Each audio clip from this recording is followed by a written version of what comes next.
In a world that is just constantly demanding our attention, how do we get out of the busy trap and actually become effective? Well, today, we're diving into the timeless blueprint for making an impact from Peter F. Drucker's classic, The Effective Executive. It's a book that honestly offers a quiet revolution in how we think about work. See, Drucker's work doesn't need to shout for attention. It earns it because it focuses on what truly, truly matters. So this book was first published way back in 1967, but it's still a cornerstone of leadership literature.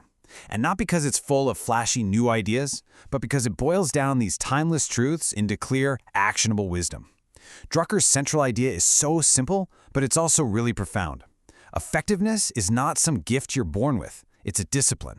And it's that one discipline that separates just being busy from making a real impact. So where do we even begin? Well, we start with Drucker's most fundamental and honestly most empowering idea, that effectiveness is a choice you make. Drucker kicks things off with this really liberating idea. Effectiveness is something that is learned. It's not just for the charismatic, the extroverted, or the people who seem naturally gifted. No, it's something you cultivate through habits, through reflection, and through intentional practice. And this idea of democratizing leadership is both super empowering and at the same time humbling. It means that anyone, and I mean anyone, no matter your personality or position, can become effective. But it also means that nobody is exempt from the responsibility to learn how. And Drucker put it perfectly himself. He wrote, "Intelligence, imagination, and knowledge are essential resources, but only effectiveness converts them into results." This one insight just completely reframes leadership. It stops being about style and starts being about substance. It's an invitation to move past appearances and really focus on what matters: your contribution. It kind of makes you ask yourself, right? How much of our own daily effort is spent on style versus actual substance? Okay, so now that we've established that effectiveness is a choice, let's explore how to actually put that choice into practice. We're going to look at the roles of time and contribution, then we'll get into strengths, priorities, and decisions, and finally, we'll see how it all comes together to build a legacy of impact. So Drucker boils this whole discipline down into 5 core practices. Think of them like pillars. They might seem simple on their own, but together they build this incredibly powerful foundation for impact. They are: know thy time, focus on contribution, make strengths productive, first things first, and finally, effective decision-making. Let's break these down one by one. The journey to being effective really starts with 2 of our most fundamental resources: our time and our purpose. Let's dig into how Drucker connects them. First up, know thy time. Drucker is adamant about this. Time is the executive's absolute scarcest resource. And yet most of us are just flying blind, with only a vague sense of where our time actually goes.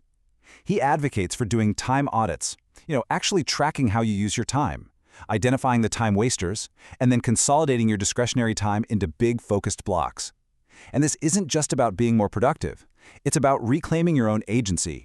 It's that shift from being a passenger in your own schedule to actually being the pilot. Drucker's advice on time has such a powerful modern resonance.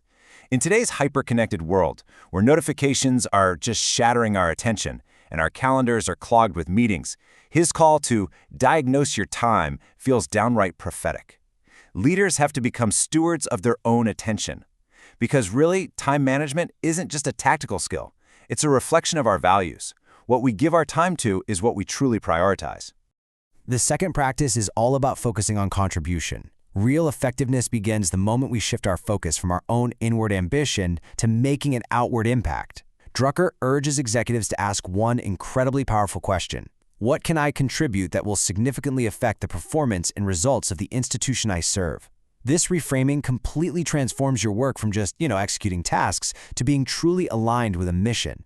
And this gets at a crucial piece of wisdom for any organization.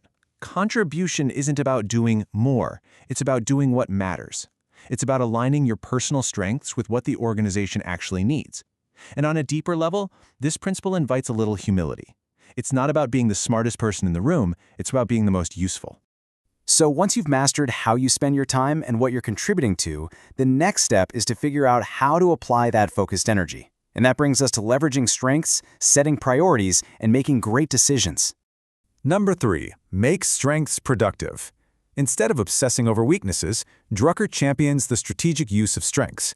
He encourages leaders to build roles around what people do well, not what they lack. And this applies to you and to everyone you work with.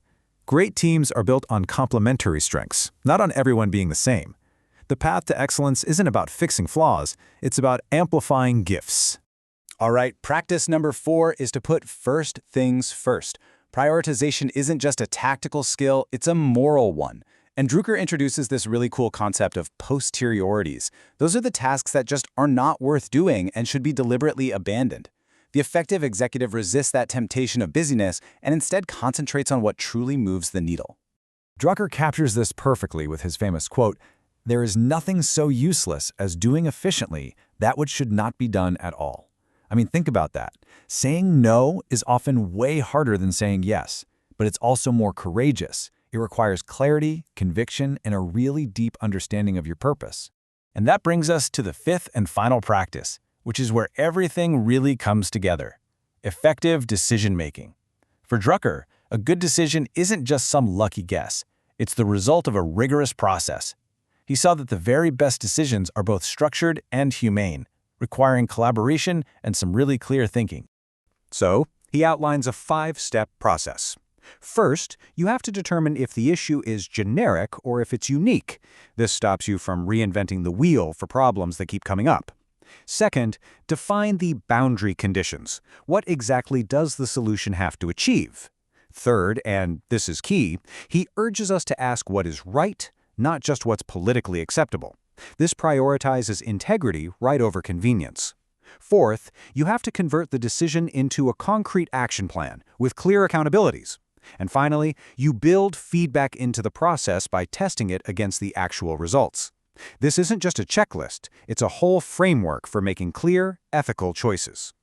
So, how do we weave all of this together? Well, it's about building a legacy of real impact.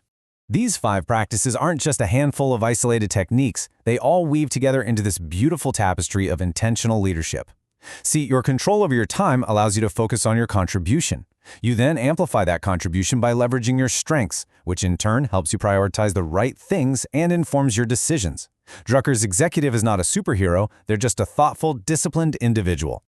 In a world that's obsessed with agile sprints and digital dashboards, Drucker's wisdom offers a crucial grounding force.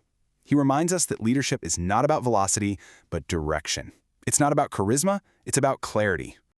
Ultimately, when you boil it all down, Drucker's entire philosophy comes down to a series of powerful choices: choosing impact over image and choosing contribution over control. So for anyone who leads a team, builds an organization, or just wants to make their work matter, the effective executive is more than a guide. It's a mirror. It asks us to look inward, to really examine our habits. And it leaves us with this one final question. Is effectiveness your strategy, or is it your way of being?